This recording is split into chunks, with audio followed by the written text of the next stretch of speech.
Assalamualaikum warahmatullahi wabarakatuh. Selamat pagi, siang, sore, malam teman-teman semuanya. Perkenalkan, saya Gayatri Aina Nur Sutisna dengan NIM 2281050052, mahasiswa Tadris Matematika semester 6 dari UIN Cyber Syahnurjati Cirebon. Nah, di video kali ini kita akan membahas mengenai analisis regresi logistik. Jadi, analisis regresi logistik adalah analisis regresi yang bertujuan untuk mengetahui ada atau tidaknya pengaruh variabel X terhadap variabel Y. Data regresi logistik pada variabel dependen yang digunakan harus berskala dikotomi atau kategorikal. Regresi logistik tidak memerlukan distribusi data yang normal, jadi tidak perlu diuji normalitasnya. Analisis regresi logistik bertujuan untuk menguji apakah probabilitas terjadinya variabel terikat dapat diprediksi dengan variabel bebas. Kita langsung ke studi kasusnya ya teman-teman.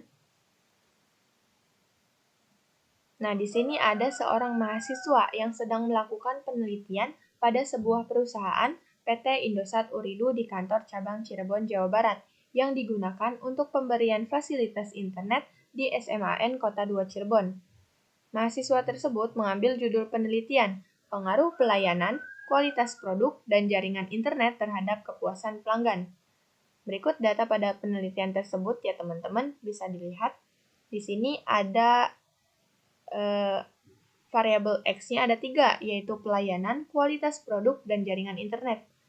Lalu Y-nya yaitu kepuasan pelanggan. Kita langsung ke SPSS-nya ya teman-teman. Kita ke variable view. Lalu ketikkan X1, X2, X3, dan Y. Nah, desimalnya kita nolkan saja teman-teman supaya tidak ada komanya. Lalu diberi nama X1 itu untuk pelayanan, X2 untuk kualitas produk, X3 untuk jaringan internet. Lalu Y-nya adalah kepuasan pelanggan.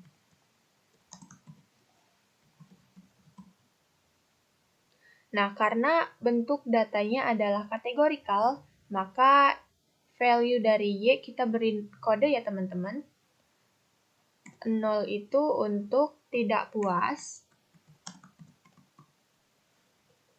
dan 1 untuk puas. Klik OK. Nah, untuk measure-nya, X1, X2, X3 kita pilih scale atau skala, dan Y-nya kita pilih nominal. Nah, sudah ya teman-teman, kita ke data view untuk memasukkan datanya. Sebelum itu kita copy dulu datanya dari Microsoft Excel. Nah, ini sudah ada datanya teman-teman, kita kopikan saja. Ctrl C, lalu Ctrl V di sini.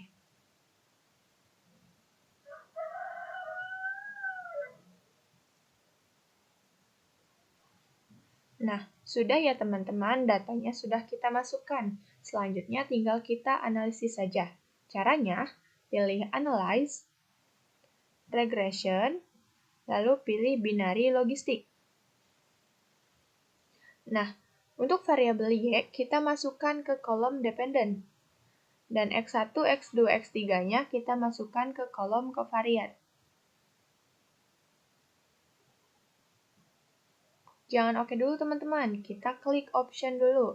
Option, kita checklist di bagian Hosmer Lamb Show Goodness of Fit dan Iteration History. Continue, oke. Nah, sekarang sudah ada output dari data tersebut teman-teman. Kita langsung saja ke interpretasinya.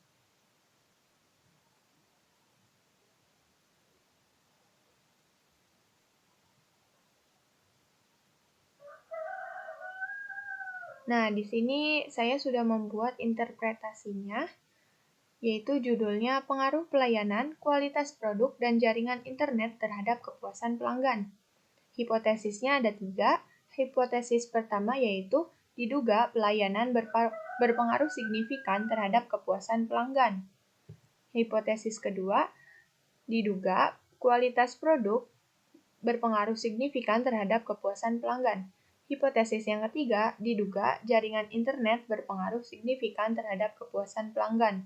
Ini sesuai dengan jumlah X-nya ya teman-teman.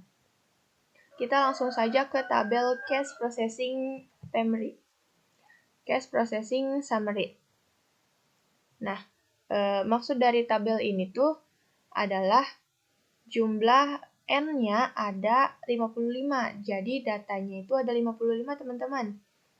Penelitian ini tuh menggunakan 55 data untuk dijadikan sampel. Lalu di tabel Dependent Variable Encoding,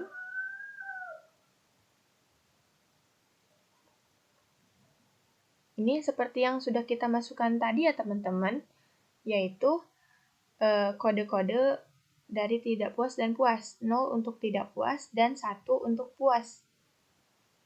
Kita langsung saja ke blok 0. Nah, di sini ada iterasinya. Ada step 0. Step 0 ini iterasinya ada 3 teman-teman, 1, 2, dan 3. Nilai negatif 2 log likelihood-nya 74,767. Nah, bagaimana sih kriteria pengujian dari ini? Nah, kriteria pengujiannya yaitu nilai negatif 2 log likelihood-nya harus kurang dari nilai negatif 2 log likelihood kurang dari chi-square tabel, maka berkesimpulan bahwa model sebelum dimasukkan variabel independen sudah memenuhi syarat uji. Namun, jika nilai negatif 2 log likelihood lebih dari chi-square tabel, berkesimpulan bahwa model sebelum dimasukkan variabel independen masih tidak memenuhi syarat uji. Nah, bagaimana sih cara mencari chi-square tabelnya?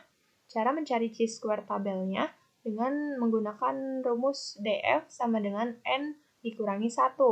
Tadi kan N-nya ada berapa teman-teman? 55 ya. Jadi 55 dikurangi 1 yaitu 54. Lalu kita cek di chi-square tabelnya. Nah, ini chi-square tabelnya teman-teman. Tadi berapa? 54 ya, karena 55 dikurangi 1. 54 kita cari DF 54. Nah, di sini 54 ya teman-teman. Kita pilih yang 0,05. 0,05 berarti chi-square-nya adalah 72,153216. Nah, chi-square tabelnya didapat sebesar 72,153216. Sedangkan nilai dari negatif 2 log likelihood-nya adalah 74,767. Maka nilai dari negatif 2 log likelihood-nya ini lebih dari chi-square tabel, teman-teman. Maka berkesimpulan, model sebelum dimasukkan variabel X belum memenuhi syarat uji.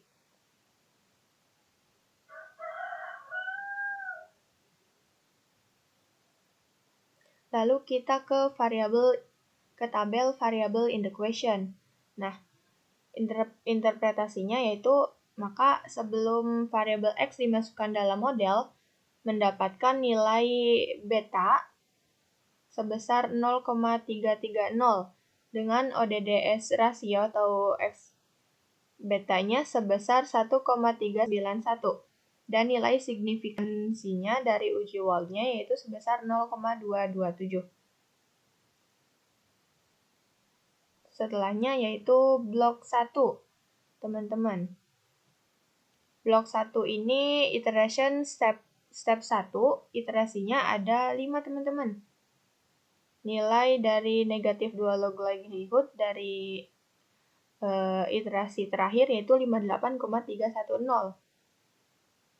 Nah, cara mencari chi-square tabelnya sama seperti blok 0, cuman dari mencari DF dari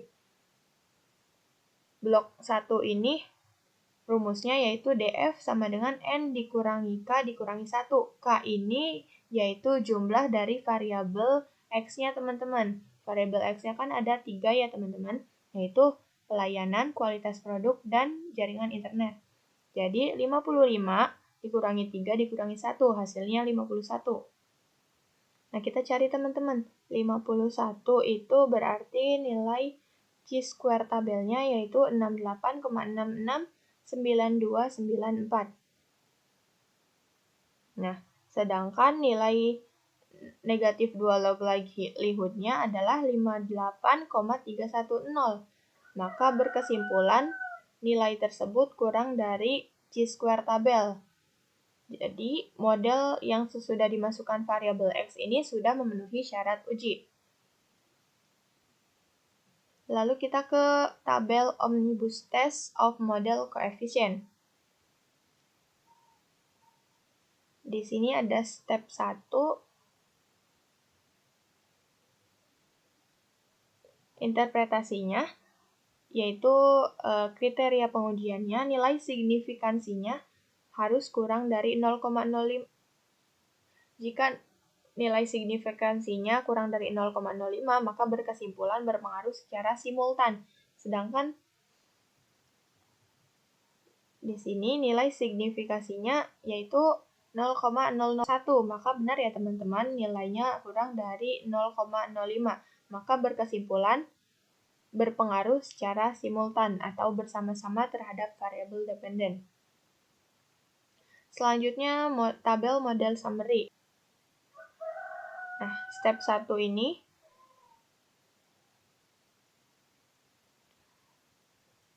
nilai dari Nagelkerke R-square-nya sebesar 0,348, teman-teman.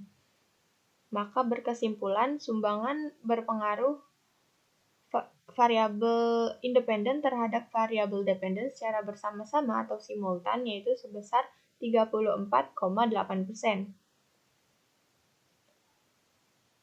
Jadi tabel ini tuh berfungsi untuk mengetahui berapa persentase pengaruh dari variabel X terhadap variabel Y.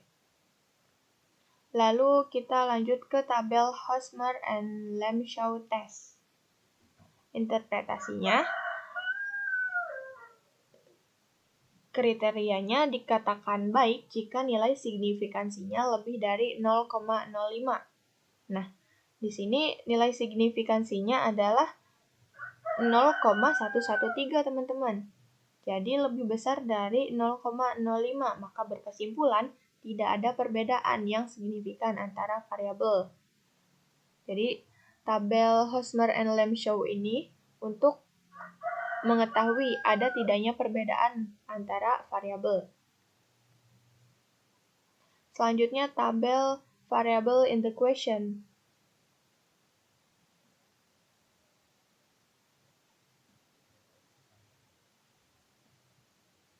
Nah, interpretasinya, kriteria pengujiannya nilai signifikan harus jika kurang dari 0,05 berkesimpulan berpengaruh secara parsial. Variabel pelayanan memiliki nilai signifikan sebesar 0,02. Jadi, kurang dari 0,05 berkesimpulan variabel pelayanan ini berpengaruh secara parsial terhadap kepuasan pelanggan. Jadi H1 diterima ya teman-teman. Lalu X2 atau variabel kualitas produk memiliki nilai signifikansi sebesar 0,614. Maka ini lebih dari 0,05. Berkesimpulan kualitas produknya tidak berpengaruh atau tidak memiliki pengaruh secara parsial terhadap kepuasan pelanggan. Jadi H2 ini ditolak teman-teman. Lalu X3 atau variabel jaringan internet yaitu memiliki nilai signifikansi yaitu 0,189. Jadi lebih dari 0,05.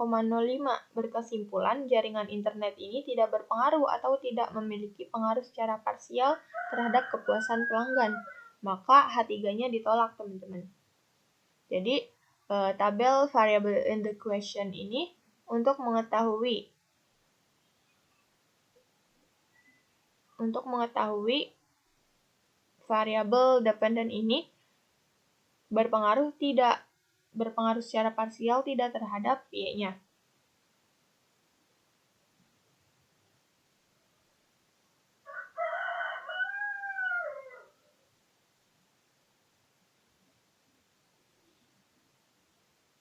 Mungkin cukup sekian ya teman-teman untuk video kali ini.